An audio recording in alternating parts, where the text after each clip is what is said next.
Follow your dreams, people. You don't know what your dreams are? Well, find one. I've talked about this before as your why. We're going to come at it from just a little bit different angle today. Hello everyone, semi-retired Bob here. I talk about the carnivore diet, all things related to the carnivore diet, and miscellaneous odds and ends. If you're new to the channel, welcome. I'm glad you're here. Thanks for stopping by. What you're watching is you're watching me walk. I know that doesn't seem super exciting, but 2 years ago I couldn't do this. I could barely stand for a couple of minutes without severe pain. Now, I'm out here walking every day and doing lots of other things as well. We're going to talk about that a bit today. If you're returning to the channel, welcome back. I'm glad you're here as well. It means a lot to me that you spend just a few moments of your day with me. I'd like to ask you all to help me out just a little bit. Go ahead and hit that thumbs up button, drop down in the comments, and say hi, Bob. If you haven't subscribed yet, please consider subscribing. All of these things are absolutely free and help me get the word out that it's never too late to change your life. What do I mean when I say follow your dreams? I was listening to Chrome. He's the guy that runs Van City Van Life. And he reminded me a few days ago about the video that he put out 6 years ago that just says, stop overthinking, just jump in and go. If you overthink things and try to figure out how your entire journey is going to go before you even start, you never will start. You'll just be overthinking it. And a year from now, you're going to be in the same place, still thinking about it.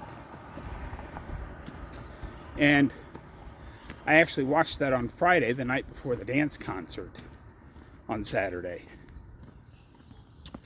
And it really struck a chord with me. As all of you know, I've been the best example of this is Saturday. I had the dress rehearsal for the dance concert. Well, now let me back up. It was about a year ago right now that I told everyone that I was going to start taking tap dance classes again. I didn't know if I could do it. I didn't know how it would work out because it had been many years since I'd been able to dance.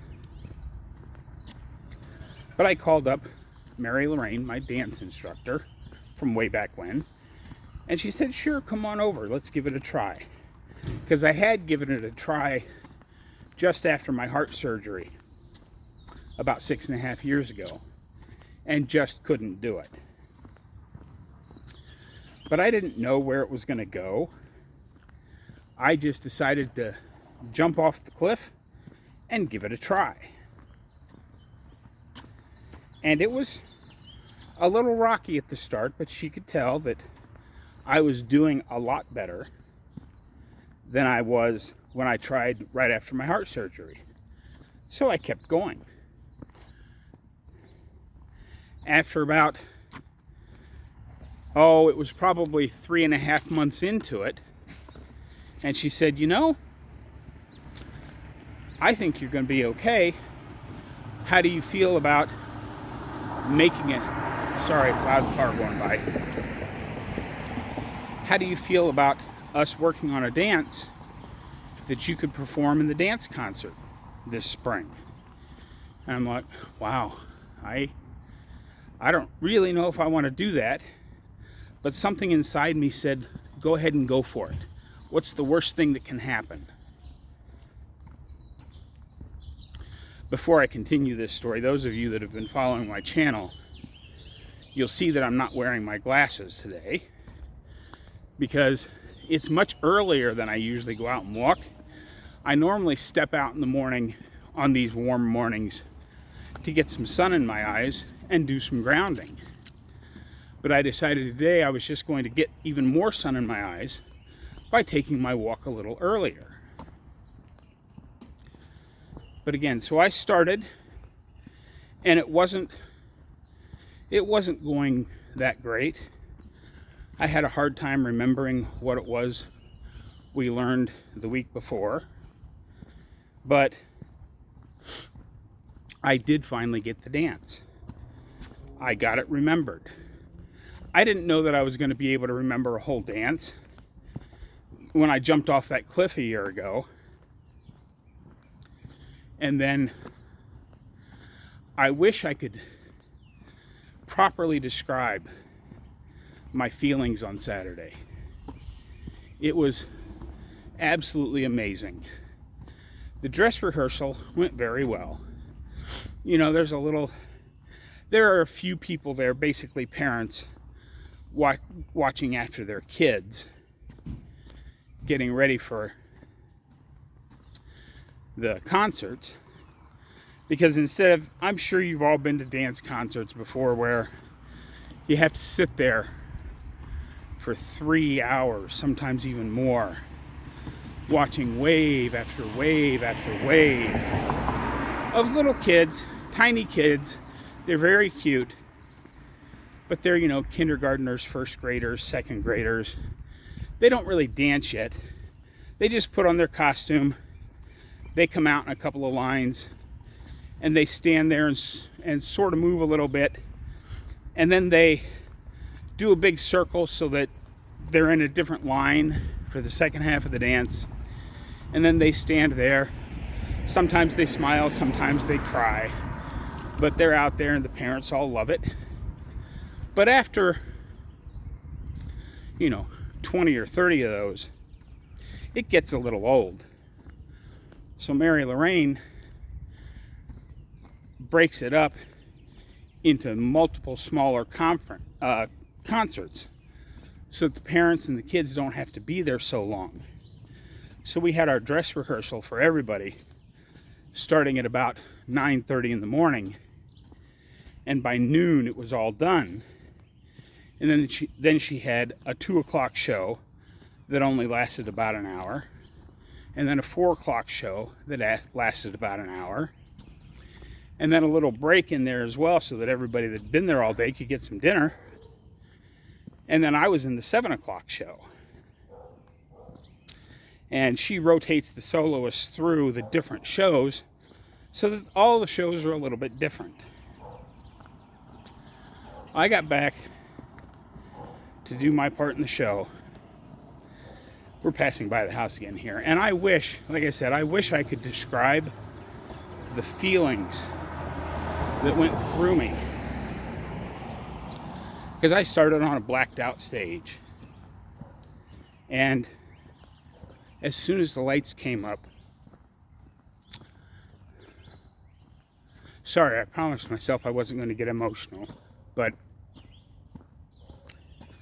the roar of the crowd was just amazing. And all throughout my dance, they just kept clapping and getting louder.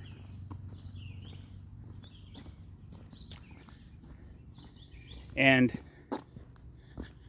the reaction of most of the people, if you've ever watched any of the Got Talent shows, America's Got Talent, Britain's Got Talent, all of those, when they get a golden buzzer, it was like that kind of a feeling. Because my dance ended with a blackout, so they couldn't actually see me. But as I worked my way back off stage, the roar of the crowd just washed over me. And then after the show was over, several hundred people came up to me telling me how much they enjoyed my dance. The whole point of this is that a year ago, when I decided to try and do tap dancing again, I didn't know where it would go. I had no idea whether or not I would be successful at it. I just took a step off the ledge and went for it. So don't be afraid of your dreams, folks. Follow them. Even if they lead you off a cliff, when you land at the bottom, you'll figure out what to do next. Because we as carnivores are a lot stronger than we think we are. I've got a couple of quick little inserts here at the end of this video because I made a roast on Friday to just have a roast because it was on sale, and I thought having it on Friday, the day before the dance concert, would be a pretty good deal because I was way too nervous to eat anything on Saturday, and I knew I would be too nervous.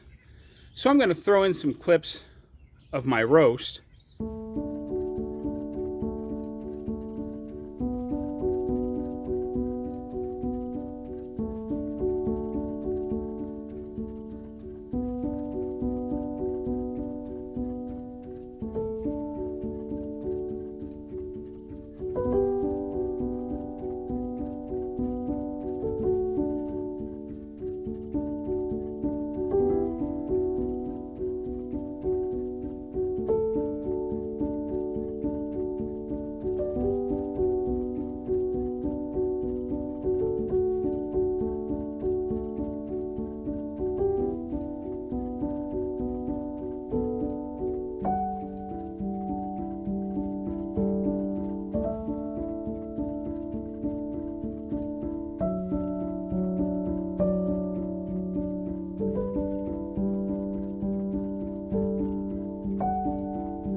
I hope you enjoyed this quick little video, guys.